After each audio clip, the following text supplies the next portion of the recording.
2, 3, come on.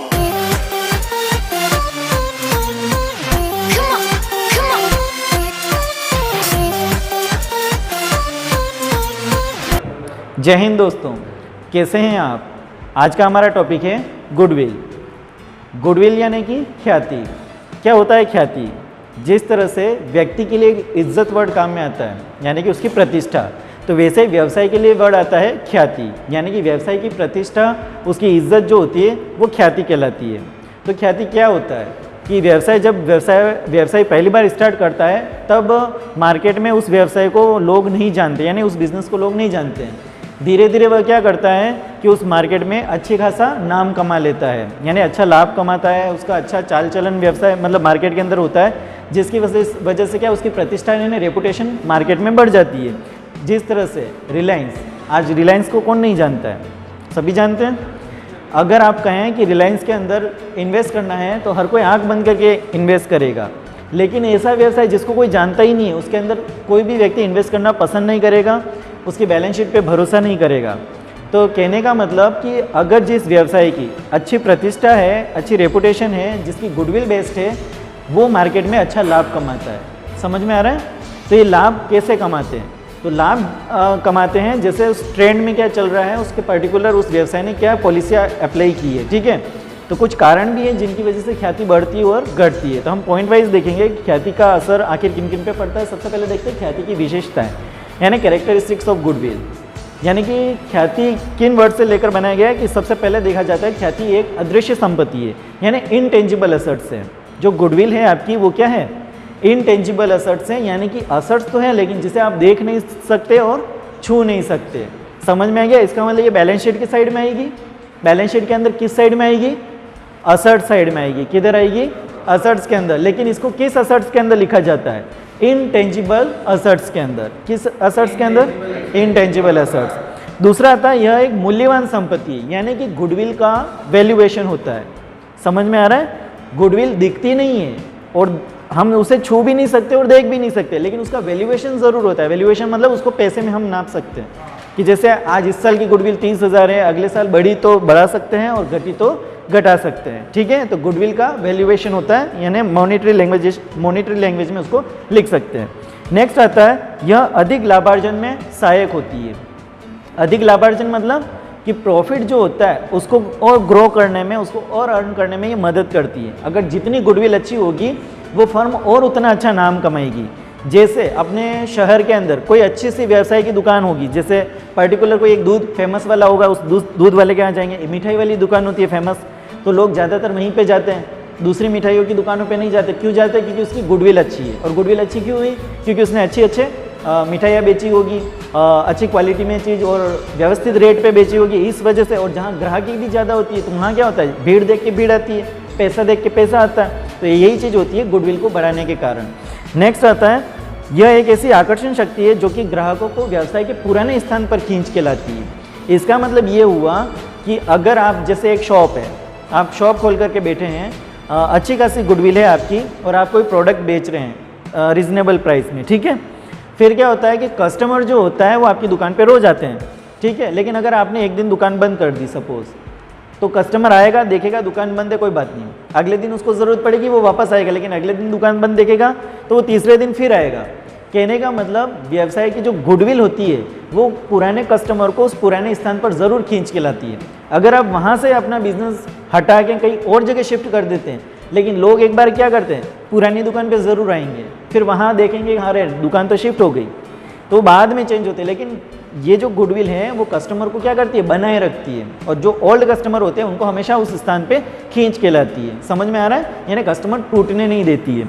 और last point है अपना, इसका मूल्य परिवर्तित होता रहता है। और गुडविल का जो वैल्यूएशन होता है वो जब हर साल अपने चेंज होता रहता है। मतलब आज अगर 1 लाख रुपए हैं तो कल 1,20 भी हो सकता है, 80 भी हो सकता है, 1 लाख नहीं रहेगा। मतलब वैल्यूएशन हर बार चेंज होता रहता है। और ये वैल्यूएशन प्रॉफिट के बेस पे भी होता है, सेलिंग के बेस पे भी होता है, और जो आप एक्शंस लेते हैं उन एक्शन के बेस पे भी होता है। तो ये थी हमारी 5 कैरेक्टरिस्टिक्स जो आपको समझ में आ गई होगी। अब नेक्स्ट पॉइंट है अपना ख्याति के मूल्य को प्रभावित करने वाले तत्व, यानी factor affecting the value of goodwill, यानी कौन कौन से फैक्टर हैं जो गुडविल के वैल्यू को अफेक्ट करते हैं, यानी कि गुडविल को कम या ज़्यादा करने के कौन कौन से तत्व हैं। तो सबसे पहला तत्व है व्यवसाय का सुविधाजनक स्थान। व्यवसाय का सुविधाजनक स्थान, इसका मतलब ये होता है कि अगर आपका बिजनेस अगर अच्छी जगह पे है, जहाँ पर ट्रांसपोर्टेशन की फैसिलिटी है, जहाँ पर भीड़ भाड़ है, अच्छी खासा मार्केट है, अगर वहाँ आपने बिजनेस लगा रखा है तो आपका बिजनेस ग्रो करेगा। लेकिन आपने कहीं शहर से 200 किलोमीटर मतलब शहर से बहुत दूर यानी कि गांव की तरफ या फिर जंगल की तरफ आपने बिजनेस खोल दिया, जहाँ पर न तो लोगों की आवाजाही है और न वहाँ ट्रांसपोर्ट की फैसिलिटी है, तो क्या आपका बिजनेस ग्रो करेगा? नहीं करेगा। तो इसका मतलब एक प्लेस होना व्यवस्थित ज़रूरी है ना। तो प्लेस की स्थिति भी डिपेंड करती है आपका बिजनेस कितना ग्रो करे। नेक्स्ट सेकंड पॉइंट दे रखा है प्रबंध की कुशलता यानी मैनेजमेंट स्किल। अगर आपका बिजनेस की मैनेजमेंट स्किल अच्छी है, अगर मैनेजमेंट आपका अच्छा है तो आप ग्रो करोगे, अगर मैनेजमेंट नहीं है तो बिजनेस ग्रो नहीं करेगा। तीसरा पॉइंट है व्यवसाय की दीर्घकालीन अवधि, यानी कि कैरेक्टरिस्टिक्स में अपने ये तीसरी विशेषता दे रहे हैं कि व्यवसाय की दीर्घकालीन अवधि। एक नया नया बिजनेस होता है, उसको नाम कमाने में टाइम लगता है, लेकिन जैसे ही वह धीरे धीरे धीरे पुराना होता जाता है, तो जैसे पुरानी स्कूल्स होती है, पुरानी दुकानें होती है, उनका नाम चलता है, तो उन नाम की वजह से क्या होता है, वो प्रॉफिट अर्न करते हैं और उनकी गुडविल बढ़ती है। जितना शॉर्ट टर्म की दुकानें होंगी उनकी गुडविल कम होगी और जितनी लॉन्ग टर्म की दुकानें होंगी उनकी गुडविल ज़्यादा होगी। समझ में आ रहा है? नेक्स्ट, अब फोर्थ पॉइंट देखते हैं वस्तु की प्रकृति, यानी गुडविल को अफेक्ट उसकी जो गुड्स आप सेल कर रहे हैं उसका नेचर भी डिपेंड करता है, आप किस टाइप का गुड सेल कर रहे हैं। ठीक है, मार्केट में अभी क्या डिमांड है और आप गुड्स किस टाइप का सेल कर रहे हैं, यानी कि वो भी एक ट्रेंड के अंदर देखा जाता है कि आपका प्रॉफिट बढ़ेगा या नहीं बढ़ेगा। सपोज आज के टाइम में मोबाइल की सबको ज़रूरत है, ठीक है, तो मोबाइल की अगर शॉप खोल के बैठोगे तो चलेगी अच्छी खासी, है ना, भले वहाँ 10 दुकानें तो भी चलेगी क्योंकि ट्रेंड है। एक शहर है, छोटा सा शहर यानी कस्बा ले लीजिए अपने यहाँ, ठीक है, अगर वहाँ आप साइकिल का शोरूम या मोटरसाइकिल का शोरूम खोलोगे तो चलेगा, अच्छा खासा चलेगा। लेकिन अगर कार का शोरूम खोल दिया तो क्या चलेगा? नहीं, क्योंकि वहाँ पर उसकी बिक्री नहीं होगी, क्योंकि कार के वहाँ कस्टमर ही नहीं है ना। तो देखा जाता है कि व्यवसाय में जो आप चीज़ें बेच रहे हो वो नेचर किस टाइप का है। फिर नेक्स्ट पॉइंट आ रहा है लाइसेंस का होना। मेन चीज़ क्या होती है? लाइसेंस। कुछ दुकानें होती है या कुछ ऐसे प्रोडक्ट होते हैं जिनके लिए लाइसेंस होना ज़रूरी है, जैसे मेडिकल हो गया, और भी 2-4 बिजनेस हैं जिनके लिए क्या होता है, लाइसेंस होता है। अगर लाइसेंस नहीं है और अगर आप माल बेचते हो तो फिर आप फंस सकते हैं। तो इसलिए क्या होना चाहिए? लाइसेंस होना चाहिए, रजिस्ट्रेशन होना चाहिए उनका, जिसकी वजह से भी गुडविल होती है। अगर आप बिना लाइसेंस के दुकानों में मेडिकल की दवाइयाँ बेचते पाए गए तो फिर आप पे जुर्माना लगेगा, नाम खराब हो जाएगा, और आप फिर उसके बाद लाइसेंस ला के भी अगर चलाओगे तो नहीं चलेगी, क्योंकि लोग पहले जान चुके हैं कि फर्जी है ना। फिर नेक्स्ट आता है एकाधिकार। एकाधिकार का मतलब होता है कि अगर व्यवसाय में मान लो आप जिस मार्केट के अंदर व्यवसाय शुरू कर रहे हैं, ठीक है, वहाँ पर आपके अकेले की दुकान उस प्रोडक्ट को सेल करती है, बाकी सब अलग अलग करते हैं, तो फिर आप अपना मनमाना प्रॉफिट कमा सकते हैं। एकाधिकार मतलब समझ में आ गया आपको? क्या होता है कि उस पूरे मार्केट के अंदर आपका ही राज्य मतलब राज होगा, क्योंकि आप उस प्रोडक्ट को अकेले सेलिंग करते हैं। तो आप उस प्रॉफिट पे चाहे 10 रुपये कमाएं या 20 रुपये कमाएं, आपको आपके ऊपर डिपेंड करेगा। लेकिन अगर ऐसे आपके कॉम्पिटिटर हो जाएंगे तो क्या आप उस कॉम्पिटिटर मार्केट में अपना एकाधिकार रख पाएंगे? नहीं। तो इसका मतलब गुडविल एक एकाधिकार पे भी डिपेंड करता है, ठीक है। फिर एक पॉइंट आ रहा है अपना जोखिम की मात्रा, रिस्क फैक्टर, यानी कि जो व्यवसाय जितना रिस्क लेगा वह उतना जोखिम लेगा, वो उतना कमाएगा, और जो रिस्क नहीं लेंगे वो नहीं कमाते, और जो रिस्क लेते हैं उनकी गुडविल बढ़ती भी है घटती भी है, लेकिन जो रिस्क ही नहीं लेंगे उनकी गुडविल ही खत्म हो जाएगी, ठीक है। फिर नेक्स्ट आता है लाभों की प्रवृत्ति, यानी ट्रेंड्स ऑफ प्रॉफिट। आपके प्रॉफिट हर साल अगर बढ़ रहे हैं, जैसे इस साल 1 लाख रुपए कमाया, अगले साल आपने नेक्स्ट आने वाले 1 20 कमाएंगे, 1 30 कमाएंगे, अगर बढ़ रहा है प्रॉफिट, तो ये इसका मतलब आपकी गुडविल भी बढ़ रही है। प्रॉफिट बढ़ने का मतलब क्या हुआ? गुडविल बढ़ रही है, और गुडविल बढ़ेगी तो इसका मतलब प्रॉफिट फिर से बढ़ेगा, क्योंकि गुडविल को देखते हुए प्रॉफिट आता है। तो यानी ट्रेंड्स ऑफ प्रॉफिट, आपके प्रॉफिट बढ़ रहे हैं या घट रहे हैं, वो जो ट्रेंड होता है उस ट्रेंड को देखते हुए क्या पता लगा सकते हैं अपन कि गुडविल बढ़ रही है या घट रही है। नेक्स्ट है भावी प्रतिस्पर्धा, यानी कि फ्यूचर में आप जो कंपटीशन करोगे या किस चीज़ का कंपटीशन है वो देखना है, कि यानी कि भावी प्रतिस्पर्धा का मतलब ये हुआ कि आज आप जिस चीज़ का सेलिंग कर रहे हैं, ठीक है, लेकिन आने वाले टाइम में उस सेलिंग की जगह आपको कुछ एडवांस प्रोडक्ट ला के रखना पड़ेगा। क्या करना पड़ेगा? Advance product. भाई आज के टाइम में अब वो रिचार्ज कार्ड खत्म हो गए, पहले दिखते थे, आज मोबाइल में रिचार्ज कराने जाते हैं वो रिचार्ज कार्ड शायद दुकानों पे नहीं मिलते, सीधा हो जाता है पेटीएम हो गया, जीपे हो गया, सब कुछ है, फैसिलिटी घर पे बैठ के आप रिचार्ज करने जैसे हो गया। अगर वो प्रोडक्ट लेके आप बैठे रहोगे तो क्या वो बिकेंगे? नहीं बिकेंगे। आज के टाइम में क्या हो गया? ऑफर्स आ गए हैं, तो जो कंपनी ज़्यादा ऑफर्स देगी आप उनके फॉलो करोगे। तो ये कहने का मतलब तो वर्तमान ट्रेंड्स में क्या चल रहा है उस हिसाब से आपको आपके प्रोडक्ट सेल करने हैं। फिर नेक्स्ट आता है पूंजी की मात्रा। व्यवसाय में पूंजी की कितनी मात्रा लगाई जाए। देखो ज़्यादा लगा देना और बिकता ही नहीं है तो वो पूंजी वेस्ट हो जाती है, और जितनी डिमांड है उतनी पूंजी भी नहीं लगाना, व्यवसाय का अपमान हो जाता है। कहते हैं ना पैसे को पैसा खींचता है, जितना पैसा लगाओगे उतना कमाओगे, लेकिन अगर ज़्यादा लगा दोगे और उससे रिजल्ट कुछ नहीं निकलता, इसका मतलब पैसा वहाँ इंपॉर्टेंट नहीं होता है। लेकिन कम भी नहीं लगाना है, क्योंकि आपको व्यवस्थित जितना पैसा चाहिए व्यवसाय में उतना लगाना ही है। पूंजी की मात्रा भी डिपेंड करती है गुडविल को। जितनी कैपिटल होगी उतना प्रॉफिट अर्न करोगे, और जितना प्रॉफिट होगा उतनी गुडविल बढ़ेगी। यानी कि गुडविल को अफेक्ट करने में कैपिटल का भी रोल होता है। ठीक है, नेक्स्ट लास्ट पॉइंट है अपना उत्पाद की किस्म, यानी क्वालिटी ऑफ प्रोडक्ट। यानी कि जो आप प्रोडक्ट बेच रहे हो उसकी क्वालिटी क्या है, यानी कि वो किस किस्म का है। ठीक है, अच्छी किस्म का है भले महंगा है, लेकिन व्यवस्थित अगर गुड्स है अच्छी किस्म का है तो हर कोई लेगा। लेकिन आप सस्ता चीप प्रोडक्ट ला रहे हैं और उसको सेल कर रहे हैं, और 2 दिन बाद कस्टमर आके शिकायत कर रहा है, तो एक आपके कस्टमर भी टूटेंगे और वो प्रोडक्ट की सेलिंग भी नहीं होगी, और 10 जने जाकर वो कस्टमर एडवर्टाइज करेगा।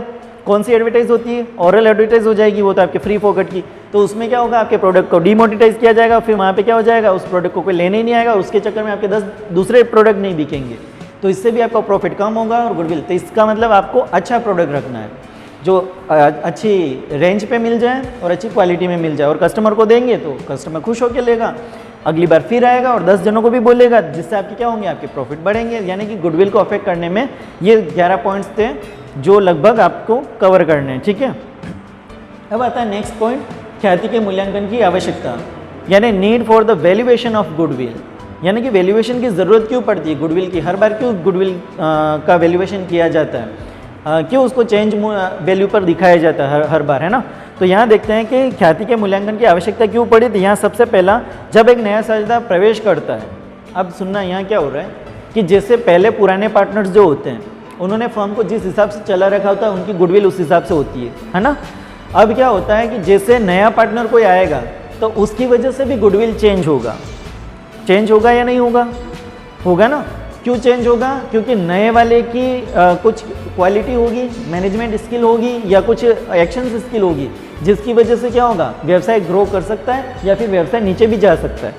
तो इसका मतलब नई वैल्यूएशन तो नए सिरे से करेंगे, लेकिन जो पुराने साझेदारों की गुडविल है उसका वैल्यूएशन करना, और पुराने साझेदारों को पैसा देने के लिए क्या किया जाता है, गुडविल का वैल्यूएशन किया जाता है। गुडविल का वैल्यूएशन कब करते हैं, जब एक साझेदार फर्म के अंदर आता है, और आता है उस समय गुडविल के लिए कुछ पैसा लेके आता है, जिसे हम गुडविल कहते हैं। पता है भाई, नया साझेदार फर्म के अंदर आता है, उसको 2 राइट्स होते हैं। कौन कौन से 2 राइट्स अपन ने पढ़े थे, 2 राइट्स कौन कौन से, 2 अधिकार कौन कौन से। एक नए साझेदार को फर्म में जब प्रवेश लेता है, एक तो पूंजी में हिस्सा प्राप्त करने का अधिकार, और दूसरा संपत्तियों में हिस्सा प्राप्त करने का अधिकार, और दूसरा लाभों में हिस्सा प्राप्त करने का अधिकार।